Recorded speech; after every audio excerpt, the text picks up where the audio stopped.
우리 하나님의 말씀 마태복음 6장 12절 말씀입니다.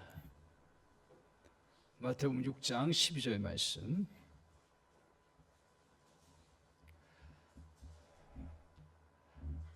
한 목소리로 같이 읽겠습니다. 우리가 우리에게 죄 지은 자를 사하여 준 것 같이 우리 죄를 사하여 주시옵고, 다시 한번요. 우리가 우리에게 죄 지은 자를 사하여 준 것 같이 우리 죄를 사하여 주시옵고. 오늘 이 말씀 가지고 같이 은혜 받을 말씀의 제목은 주 안에서 죄를 처리하라. 주 안에서 죄를 처리하라. 우리의 육신의 생명을 유지하려면 반드시 먹을 양식이 있어야 합니다. 우리가 먹고 마시는 것을 그만두는 순간 삶을 포기하는 것이나 다름이 없습니다. 그렇기 때문에 우리 자신을 위해서 먼저 우리 주님께서 일용할 양식을 위해서 기도하도록 가르쳐 주셨습니다. 그런데 먹는 것이 중요하다면 내보내는 것도 중요하다는 사실을 깨닫습니다. 먹는 것도 잘해야 하지만 오늘 예배 때 조금 마음 불편해도 들으시기 바랍니다. 오물 얘기를 좀 제가 하는데요. 우리가 먹는 것이 잘해야 나오는 것도 잘 처리해 나가야 합니다. 다행히 육체 오물들을, 대소변들을 잘 이렇게 처리하잖아요. 우리나라 같은 경우는 너무너무 복을 받은 나라예요. 진짜 생각도 못했던 그 공원에 그 호텔보다 더 좋은 화장실을 만들어 놓고 어디 가나 다 이렇게 해놨어요. 지금 생각해 보니까 그게 시민들을 위해서, 그때는 맨 처음에는 이게 그냥 잘 해놨구나 이렇게 생각했는데 요새 보니까 시민들을 위해서 최고의 서비스구나, 그런 생각을 하게 돼요. 왜냐하면 이 부분들을 바로바로 처리하지 않으면 그 사람들이 불편하기도 하고 또 그 지역이 또 제대로 또 가꿔지기도 어렵고 한데 우리나라 같은 경우 이렇게 잘 처리를 해 나갔습니다. 이렇게 육체의 오물들은 잘 처리해 나가요. 그런데 삶은 육신의 오물인 대소변만을 잘 해결해야 되는 것은 아닙니다. 요즘 우리 주변에서 일어나는 끔찍한 사건들을 보면 다 육체적으로 먹는 문제도 있지만 더 본질적으로 뭐예요? 거의 대부분은 정신과 영혼이 병들고 죽어가는 데서 일어나는 사건들임을 너무너무 우리가 많이 보고 있습니다. 우리 영혼이 진짜 행복하고 건강하고 또 관계가 잘 되어 나가려고 하면 무엇이 필요합니까? 우리 주님은 우리를 위한 기도에서 일용할 양식을 구하라고 한 다음에 그 다음에 죄 용서 부분에 대해서 말씀하고 있습니다. 이것은 우리가 이 죄 부분들 이걸 잘 처리해 나가야 하기 때문에 이 기도를 우리에게 가르쳐 주신 줄 믿습니다. 아무리 경건한 성도라 해도 죄를 짓지 않고 해가 지는 날은 거의 없을 것입니다. 무슨 유형의 죄를 범하든 죄를 범하는 것이 우리 인간입니다. 날마다 배고프기 때문에 날마다 일용할 양식이 필요하지요. 그것처럼 날마다 죄를 범하기 때문에 죄의 오물을 처리해 나가는 게 매우 필요합니다. 이런 의미에서 육신을 위해서 일용할 양식이 필요하고요, 영혼의 오물을 처리하기 위해서는 용서의 기도가 필요한 기도임을 오늘 말씀하고 있습니다. 그래서 오늘 이것을 통해서 저와 여러분이 이 속에 정말 우리가 어떻게 이 용서의 부분들, 죄의 오물들을 처리해 나가야 되는가 하는 것에 대해서 저와 여러분이 하나님께서 주시는 귀한 음성을 들으시기를 바랍니다. 먼저 오늘 이 기도를 가르쳐 주셨을 때 중요한 것 중에 하나가 뭐냐면 죄의 용서는 매일매일 필요하다라는 거예요. 우리가 일용할 양식만큼 하루하루의 죄를 처리해 나가야 한다는 거예요. 믿는 자들에게는 이제 놀라운 축복 중에 하나를 우리가 축복을 얻었습니다. 그게 뭐예요? 깨끗함의 은혜입니다. 그래서 오늘 예수 믿는 하나님의 자녀는 어땠어요? 십자가의 피로 이미 다 용서함을 받았습니다. 따라서 아무도 하나님의 자녀들을 향해서 정죄하거나 더럽다 할 수 없으며 송사할 수 없다고 말씀하고 있습니다. 이사야서 53장 6절 한번 보여주시면 이렇게 말합니다. 우리 구약에서도 이미 우리를 향해서 말씀하고 있는데 같이 한번 읽겠습니다. 시작. 우리는 다 양 같아서 그릇 행하여 각기 제 길로 갔거늘 여호와께서는 우리 모두의 죄악을 그에게 담당시키셨다라고 말씀하고 있습니다. 우리의 모든 죄와 허물을 다 담당하시고 또 그 저 예언이 십자가를 통해서 우리 주님이 다 담당하신 그러한 은혜의 역사를 우리가 알고 있습니다. 또한 골로새 1장 14절에 보면 이렇게 말씀하죠. 같이 읽습니다. 시작. 그 아들 안에서 우리가 속량 곧 제사함을 얻었도다. 이미 주님께서는 우리 십자가의 피로 말미암아 과거의 죄와 현재의 죄와 그리고 미래의 죄까지 다 용서함을 받았습니다. 그럼에도 불구하고 날마다 죄 용서를 받아야 한다고 말씀하는 이유가 무엇일까요? 이 부분에 대해서 우리가 인식하지 못할 때가 참 많습니다. 오늘 우리는 하나님 앞에 나아가서 용서받은 존재이기에 자칫 잘못하면 그런 분은 없겠지만 그러나 신앙적으로 균형을 잘못 잡으면 오늘 그 용서받은 우리가 왜 또 매일 죄를 또 고백해야 되고 용서해야 되고 용서받아야 되는가 생각합니다. 그래서 어떤 이단 사상에서는 이렇게 말합니다. 용서를 구할 필요가 없다고 말하는 경우가 있습니다. 그래서 그 말이 성경적으로 보면 표면적으로 보면 맞는 것 같아요. 왜냐하면 이미 우리 주님의 보혈의 피로 다 과거의 죄, 내가 과거에 죄였던 죄들을 다 용서함 받습니다. 맞습니까? 틀립니까? 아멘 해주십시오. 용서함 받았습니다. 아멘. 현재 우리가 잘못해도 용서함 받습니까? 안 받습니까? 받습니다. 미래에 잘못한 것도 용서함 받습니까? 안 받습니까? 받습니다. 여기서는 갸우뚱할 수가 있어요. 근데 미래의 죄에도 다 용서함을 받습니다. 그런데 이 부분을 왜 또 매일 또 죄를 고백해야 되느냐? 이렇게 우리가 조금 오해할 수가 있습니다. 이것은 법적으로는 이미 다 용서함 받은 것인데 이게 우리의 삶은 법적인 것만이 아니라 관계적인 부분이 있다는 거예요. 무슨 말이냐면 우리가 양자로 하나님의 자녀로 택함을 받은 것처럼 어떤 선한 분이 양자를 택해 올 때에 그때 그 양자로 받아들일 때 어떤 법적인 것들이 전제가 깔려 있냐면 내가 그 자녀의 과거에 잘못한 것들, 훔친 것도 또 잘못 또 다치게 한 것들 이런 모든 것들을 다 어떻게 해요? 받아준다는 얘기거든요. 그러면 손실되었던 걸 아버지가 물어줄까요? 안 물어줄까요? 물어주지요. 물어줘요.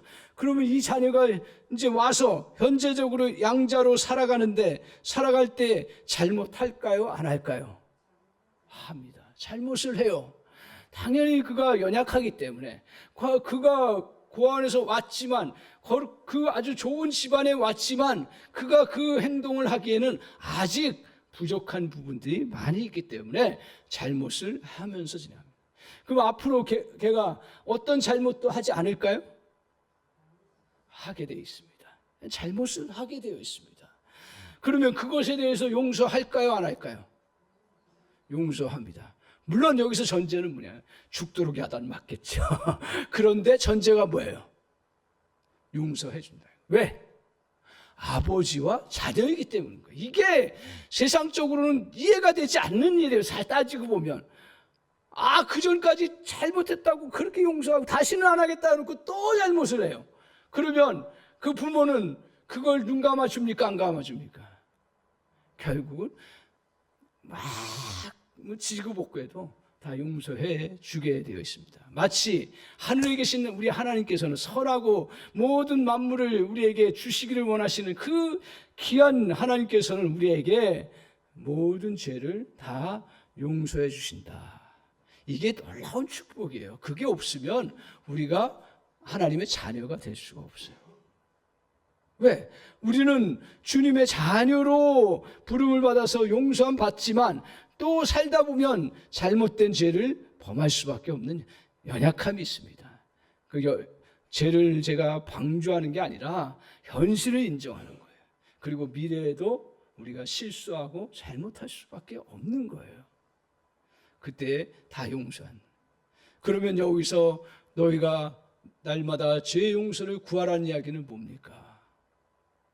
이 죄 용서를 구하라는 것은 우리가 이 법정적인 것, 내가 양자가 되었으니까 이제 내가 잘못한 거, 과거 것도 다 용서 안 받고, 현재 것도 다 용서 안 받고, 미래 것도 다 용서 받았는데, 부모와 자식 간에 살다 보면 잘못된 행동을 할 때 어떻게 해야 되나요? 고백해야죠. 그러면 아버지는 그것에 대해서 어떤 일정한 야단을 치거나 벌을 가하거나 하고서 용서를 해줍니다.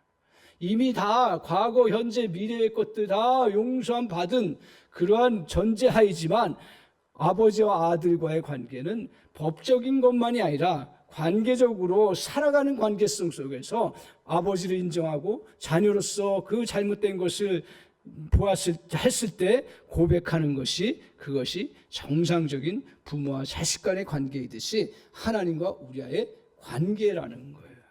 그래서 우리가 매주마다도 죄 용서를 구하는 것은 내가 구원받지 못하기 때문에 죄를 용서함 받는 그런 것이 아니라 내가 용서함 다 받았지만 삶의 한 주 동안 살면서 이런저런 잘못된 것을 놓고 진실하게 하나님 앞에 고백하면서 그 잘못들을 처리해 나가는 그러한 시간들을 갖는 것입니다.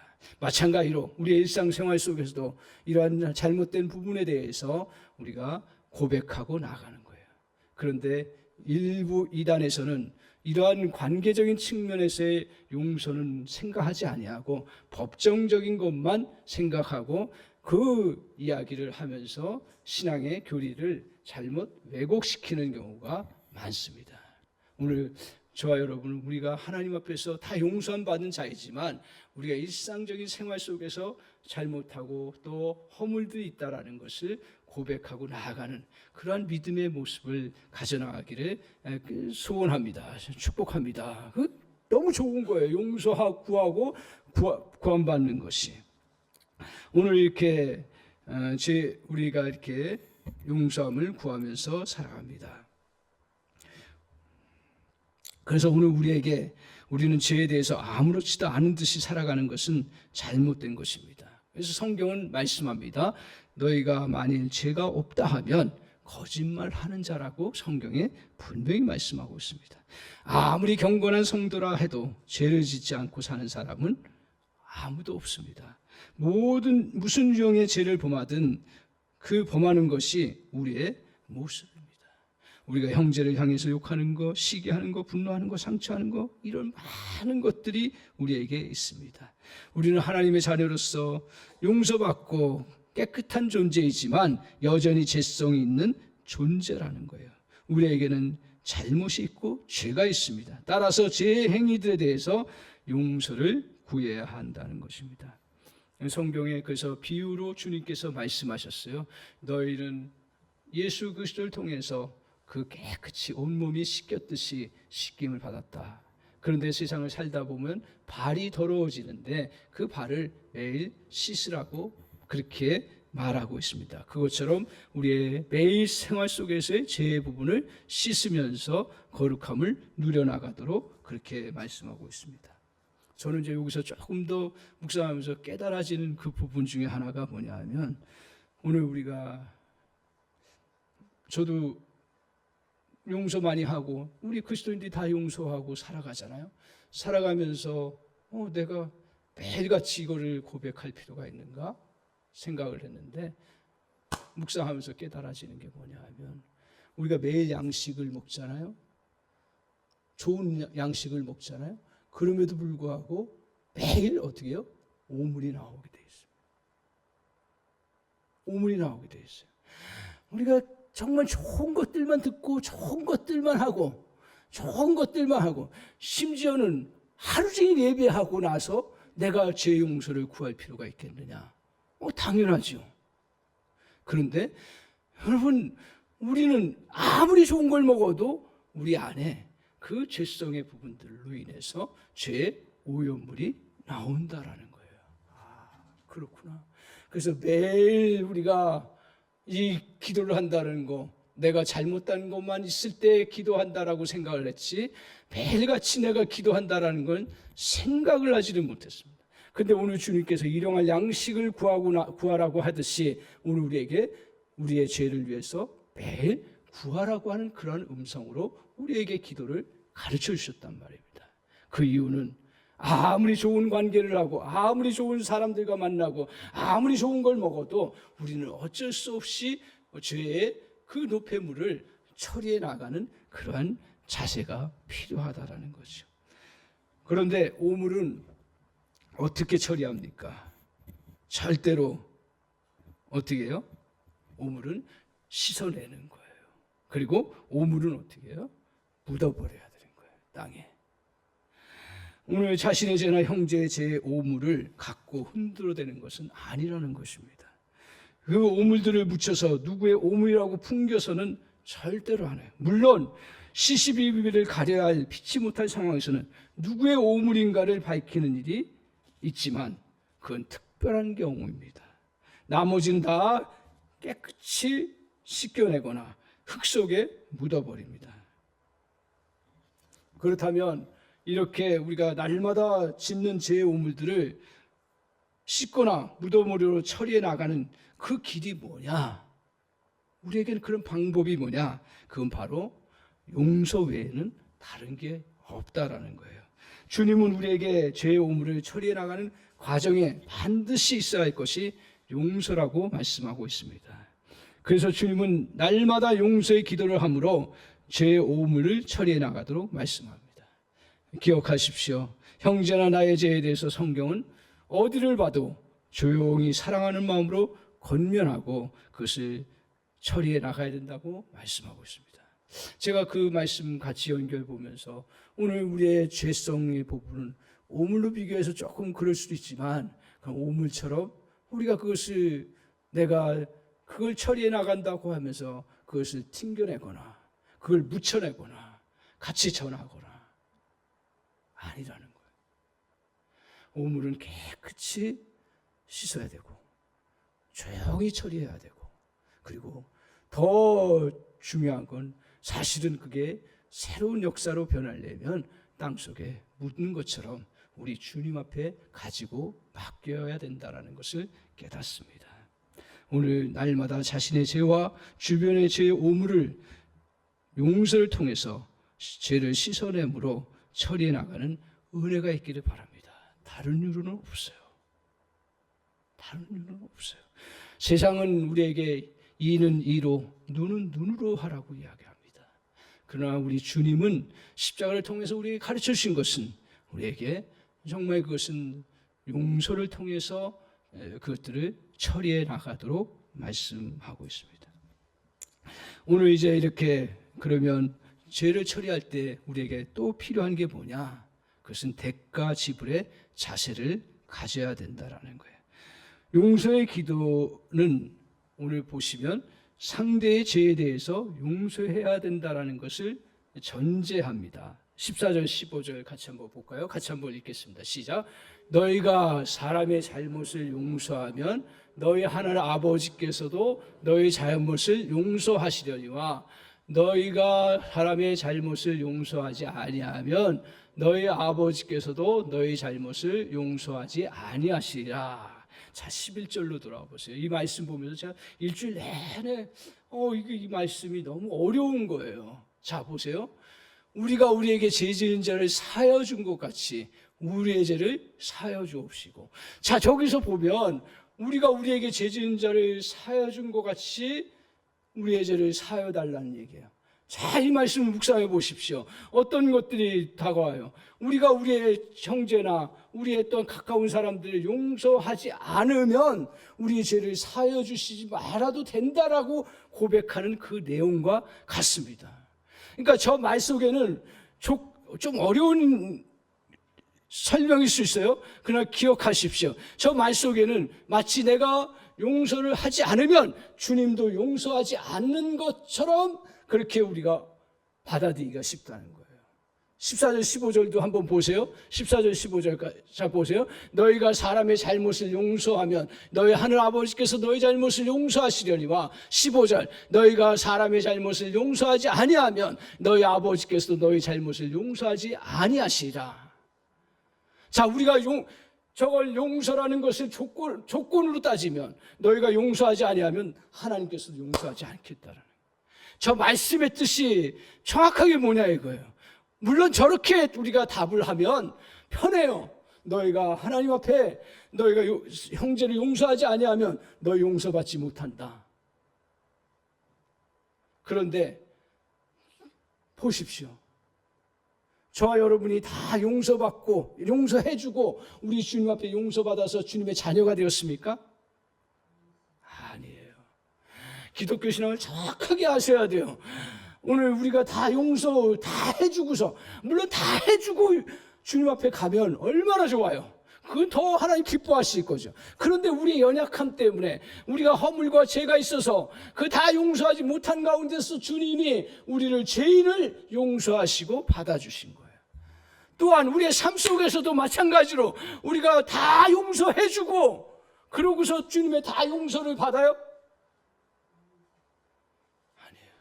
그래서 좀 어려운 이야기일 수 있는데 오늘 루터가요. 우리 종교개혁 정신으로 다시 돌아가야 되는데 루터가 어떻게 했냐면 원래는 그전부터 천주교니까요. 그 천주교가 나쁜 게 아니죠. 천주교는 우리의 믿음의 기독교 신앙이 그대로 온 거예요. 근데 이때 루터가 신부로서 자기가 말씀을 아니까 자기가 하나님 앞에 용서를 구하고 깨끗하게 서야겠다 생각하고 그 꼭대기에 있는 성전에 올라가면서 돌계단들이 많아서 자기가 고행하는 그러한 시간들을 가지면서 올라가면서 하나님 앞에 나의 허물과 죄를 계속 고백하면서 속죄의 마음으로 주님 앞에 깨끗함으로 그 성전 앞까지 그 높은 계단까지 가야겠다 그렇게 생각하고 열심히 그가 고행하면서 시간들을 보냅니다. 피투성이 되도록 그 간증에 보면 무릎이 피투성이 되도록 그렇게 올라갔어요. 그런데 그가 가만히 주님 앞에 가까이 가면 갈수록 더 놀라운 현상이 일어나는 게 뭐냐면 여러분이 눈이 흐리면 안 보이듯이 눈이 밝아지면 깨끗해져도 더 더러운 것들이 잘 보이듯이 주님 앞에 가까이 가면 가까이 갈수록 내 죄와 허물들이 너무 크게 보이는 것들을 보게 되는 거예요. 그래서 그전에 교리가 뭐였습니까? 너희가 고행을 하고 선행을 잘하고 착한 일을 많이 하면 주님께서 너를 구원하시고 은혜를 베푸실 것이다 라고 생각했는데 아무리 자기가 깨끗하게 하고 깨끗하게 하려고 해도 내가 깨끗한 존재가 아니라는 것을 알게 된 거예요. 오히려 가까이 가려고 하면 가까이 갈수록 더 내가 허물된 거예요. 양심이 예민한 사람일수록 더 자기의 허물들이 더 잘 보이지 무뎌진 사람들은 그 허물들이 보이질 않아서 자기가 마치 깨끗한 것처럼 보여요.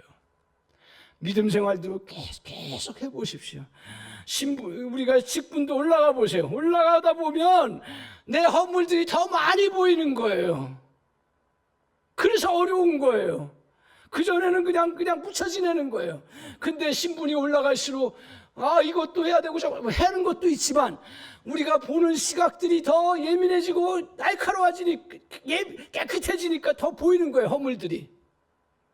그래서 루터가 그렇게 계속 하면서 결국 하박국 2장 4절 그것을 깨달은 거예요. 그리고 로마서를 깨달으면서 오직 의인은 뭘로 산다고요? 믿음으로 산다고. 그러면서 여러분 기억나실지 모르겠습니다. 우리 루터가 다시 붙잡은 게 뭐냐면 이신칭의 어려운 말이죠. 이걸 풀면 쉬워요. 믿는 것으로서 의롭다함을 칭함을 받는다. 인정을 받는다라는 거예요.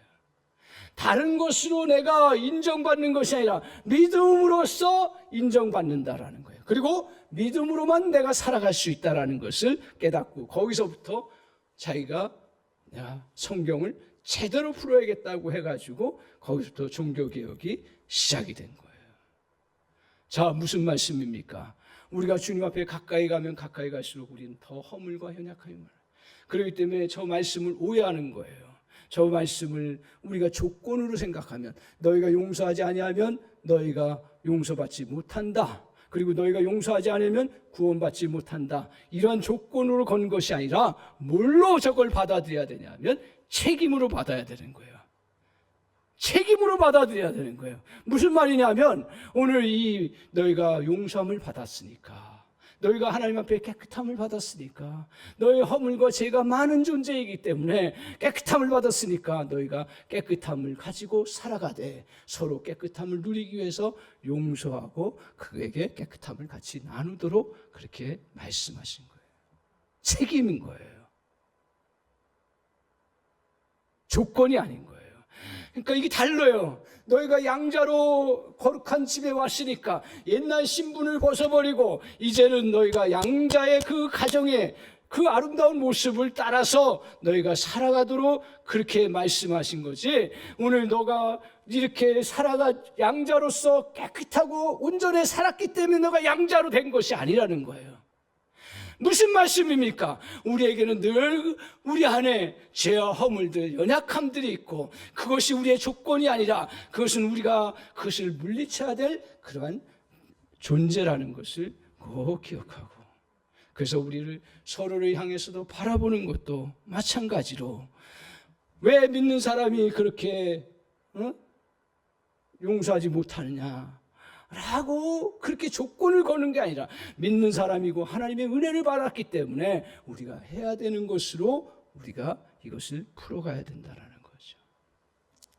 오늘 진정으로 용서를 형제를 향해서 용서하고서 십자가에 나온 사람이 얼마나 됩니까? 또한 믿은 후에도 여전히 용서하지 못하고 사는 일들이 얼마나 많습니까? 그리고 용서라는 것은 끊임없이 우리에게 다가와야 될 그런 부분이에요. 왜? 우리 안에 끊임없이 죄성이 우리의 오물처럼 나오기 때문에 그렇습니다. 그러면 오늘 이러한 책임을 가지면서 우리는 어떻게 해야 됩니까?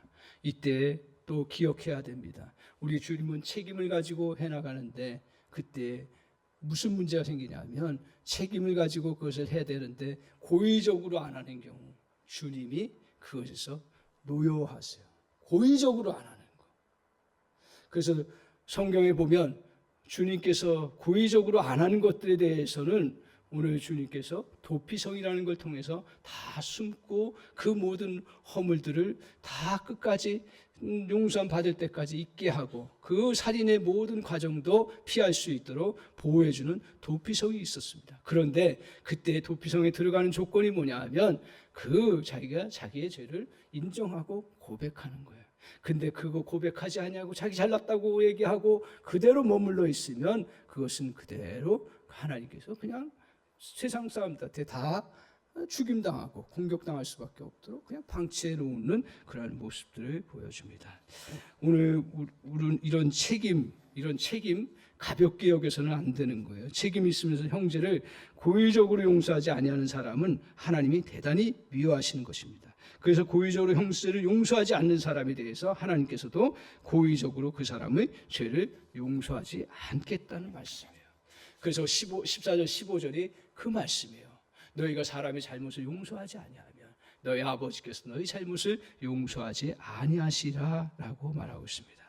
자, 그러면 이렇게 우리가 연약한 자이고 우리가 교회 나오면서 용서 안 하려고 하는 사람이 어디 있어요? 다 해요. 하려고 노력 얼마나 해요. 저도 하고 다 해요. 그런데 오늘 이런 용서하기에 무조건 용서하지 않는 데는 고민이 있습니다. 입으로는 용서를 하지만 마음으로는 용서가 안 되는 것입니다. 그래서 늘 형제의 잘못을 기억하고 그 형제가 자기에 끼친 해를 계산하면서 고통을 당합니다. 본문에서 다시 돌아가 보면 1절 한번 다시 보세요. 11절 같이 보겠습니다. 11절 보여주세요. 네, 같이 한번 읽어보겠습니다. 11절. 예. 예, 성경 보십시오. 자, 12절 죄송합니다. 12절 시작. 우리가 우리에게 죄 지은 자를 사하여 준 것 같이 우리 죄를 사하여 주시옵고. 저기서 산다는 얘기가 뭡니까? 저것은 형제의 잘못을 다 내버리고 다시는 기억지 않는다라는 것입니다. 왜 우리가 형제를 완전히 용서하지 못하고 고통할까요? 그것의 가장 큰 이유는 형제로 인해서 받은 상처에 대해서 계속 분노를 느끼기 때문입니다. 내가 손해받기 때문에 그렇습니다. 그 어려움 당하기 때문에 그렇습니다. 그리고 계속해서 내가 그 여파 때문에 또 그것이 나에게 기억이 나고 내가 지금 삶이 힘들어지면 그게 기억이 나서 용서가 안 되는 거예요. 여러분 없어요? 다 있죠. 전에 다 용서했어요. 그런데 내 지금 삶에 영향을 미치고 그리고 나에게 힘들게 다가오면 그 사람이 생각나고 그가 했던 행동이 나고 그러면서 그것을 막 마음에 미움이 생기고 고통의 시간들을 보내는 시간들이에요. 용서는 해야 되는데 용서가 마음속에 일어나지를 않는 거예요. 용이하지 않습니다. 형제가 빌려간 돈을 갚지 아니해서 자기 사업이 망하고 가정이 몰락하면 그 형제의 빚을 탕감해주고 용서하는 것이 결코 용이하지 않아요. 불가능해요. 안 해요. 못해요. 그렇기 때문에 오늘 이 말씀이 죽은 말씀이 되는 거예요. 그러니까 이게 우리가 주기도문을 하면서 저와 여러분들 그냥 형식적으로 하고 지나가는 거예요. 작은 것들을 어떻게 보면 내가 조금 용서했다고 해가지고 그것은 그래 내 위로를 삼고 나아가는데 오늘 우리에게 크게 다가오는 그런 용서들에 대해서 놓쳐버리는 경우가 얼마나 많은지 모릅니다. 아니 평생 안고 살아요. 심지어는 기독교인이고 심지어는 목사이고 심지어는 오랜 신앙생활을 했어도 용서하지 못하고 살아가는. 어떻게 용서가 돼요? 안 되죠. 기억하십시오. 형제나 나 자신의 입힌 손해를 스스로 짊어지는 대가 지불이 없이는 절대 형제를 용서하지 못합니다. 주님이 저기서 사해 준다는 이야기는 뭐냐 하면 대가 지불을 했다라는 얘기예요. 오늘 요한복음 19장 30절을 한번 보십시오. 자, 요한복음 19장 30절 같이 한번 보겠습니다. 같이 한번 읽겠습니다. 시작. 예수께서 신포도주를 받으신 후에 이르시되 다 이루었다 하시고 머리를 숙이니 영혼이 떠나가시니라. 잘 보세요. 주님이 이제 십자가에서 신포도주를 받으신 후에 마지막 말씀이 뭐냐면 내가 다 이루었다라고 얘기해요. 저건 테텔레스토이라고 하는 건데 저긴 뭐냐 하면 완벽하게 다 이루었다라고 하는 그러한 표현인데 여기선 다른 말로 어떤 뜻이냐면 다 지불했다는 뜻이에요. 그래 주님이 이루었다는 건 말로 그냥 내가 다 이루었다는 게 아니라 너희들의 십자가에서 죽으신 이유가 뭐예요? 우리의 죄와 허물들을 다 안고 이제 죽으시는 건데 오늘 왜 죽으셨어요? 우리의 죄를 다 담당하시기 위해서요. 왜? 담당하려고 하면 그 대가를 지불해야 되는 거예요. 죄에 대해서 반드시 대가가 있는 거예요. 그것을 주님은 뭘로 다 지불하셨어요? 자신의 목숨을 십자가에서 다 담당하셨어요. 뭘로 다 지불하셨어요? 자기의 신분, 하나님의 영광스러운 자리를 갖고 있는 그 분임에도 불구하고 그걸 이 땅에 성육신 하셔서 이 땅에 오셔서 그것을 다 내려놓고 지불하신 거예요. 육신적으로 지불할 수도 있겠어요. 그러나 신분적으로 지불하는 거 쉽지 않습니다. 나의 명예까지 다 놓고 지불해요? 지불할 수가 없어요. 근데 우리 주님은 자기의 신분과 자기의 목숨과 자기의 모든 그 힘과 모든 것들을 다 우리가 죄를 위해서 그 십자가에 지불하셨다라는 거예요. 오늘 주님이 이 일들을 이루기 위해서 우리에게 가르쳐 주시는 건 뭐예요? 지불이 있어야 된다는 거예요. 대가 지불이 있어야 된다라는 거예요. 우리의 죄에 대한 대가 지불을 하려고 지불하시고 우리를 구원하신 겁니다. 오늘 이렇게 대가 지불을 해야만이 우리가 용서가 되는. 내가 그거 감당하겠다. 놀랍죠. 근데 저 그렇게 못하겠습니다. 그럴 때가 종종 있어요. 너무 그게 또 계속 영향을 미치니까. 그런 일 없어요? 영향을 미치니까. 근데 제가 깨달아지는 것 중에 하나가 뭐냐면 그건 죄의 오물이에요. 죄의 오물들을, 그것들을 내가 그것 때문에 피해를 입었고 그 고통 속에 있고, 그리고 그것 때문에 명예가 다 없어지고 내 얼굴에 똥칠한 것처럼 똥칠이 됐어요. 그걸 어떻게 용서해요?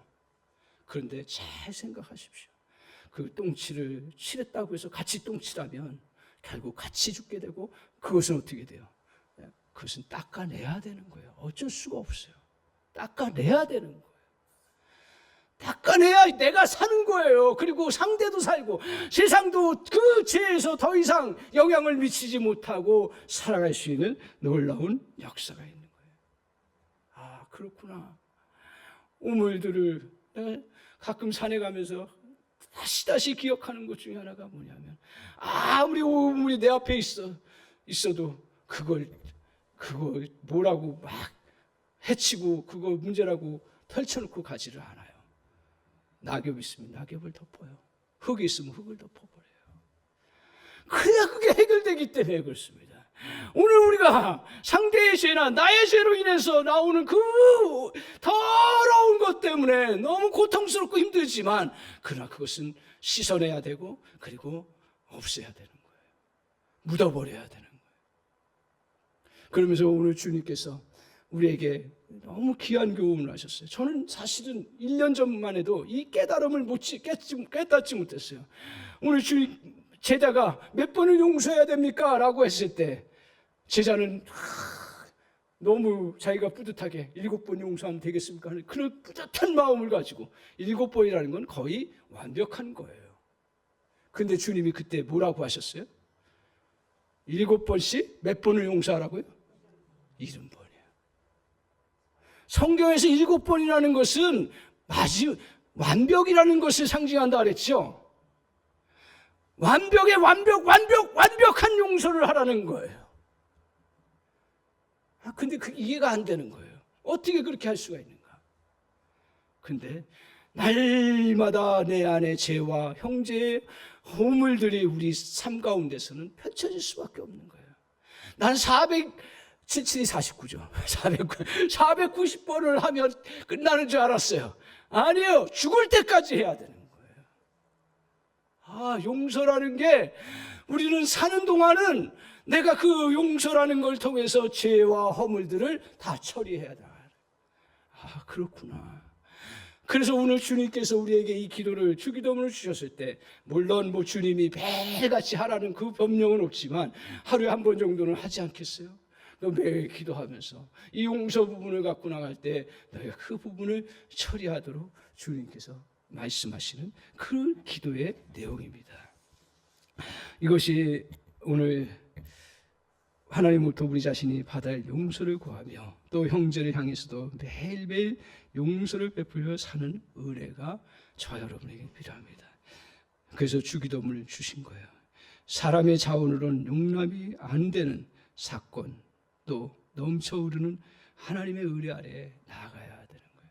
그래서 오늘 주님께서 보여주신 사건 중에 하나 떠오르는 게 뭐냐 하면, 우리에게 다 하라고 하지 않았어요.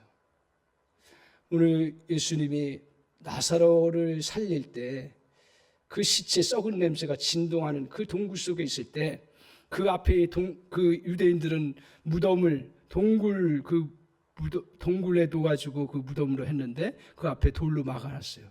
근데 주님이 분명히 그 나사로를 살릴 계획을 갖고 계시고 하나의 표적 사건으로 샘플로 그 모든 사람들에게 부활을 알려주시기 위해서 나사로를 살리는 계획을 갖고 계셨어요. 근데 그때 제자들에게, 거기 같이 있던 사람들에게 뭐라고 했냐면, 너희가 이 돌을 굴리라고 했어요.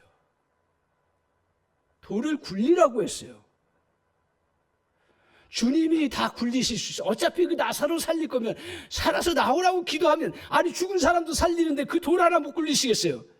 근데 주님이 그 나사로, 그 여인들 향해서도 그 주변의 사람, 너희가 이 돌을 굴려라. 무슨 말입니까? 너희가 그 정말 썩은 시체 그 부분들은 너희가 그거 할 수 있는 것들을 마음을 열고 그것을 열 수 있도록 너희가 그것을 해나가라는 거예요. 너희가 할 수 있는 일을 하라는 거예요. 그러면 내가 살리는 일은 내가 하겠다는 얘기예요. 오늘 우리 주님은 우리 기도를 왜 주셨어요? 너희가 다 능력 있으니까 그렇게 해야 된다. 그렇게 안 하면 하나님의 자녀가 아니다. 그걸 가르쳐 주시기 위해서 하셨어요? 아니죠. 너희가 그렇게 하려고 애를 쓰는데 안 되는 부분들이 있을 때 너희가 그것을 의지를 갖고 그 네 마음의 문을 활짝 열고 나머지 주님이 역사하실 수 있도록 내어드리고 그 은혜의 빛을 비출 수 있도록 주님 앞에 나아가라는 얘기예요. 사랑하는 성도 여러분, 오늘 이 주님이 이 기도를 왜 기도하라고 했어요? 우리가 할 수 있으면 왜 기도하라고 해요? 우리가 주님 앞에 이 부분을 놓고 저와 여러분이 정말 어떤 문제든 내 마음에 갖고 있는 그러한 큰 상처와 그 모든 것들을 다 주님 앞에 내어놓고 주님 은혜의 빛을 비추어 주십시오.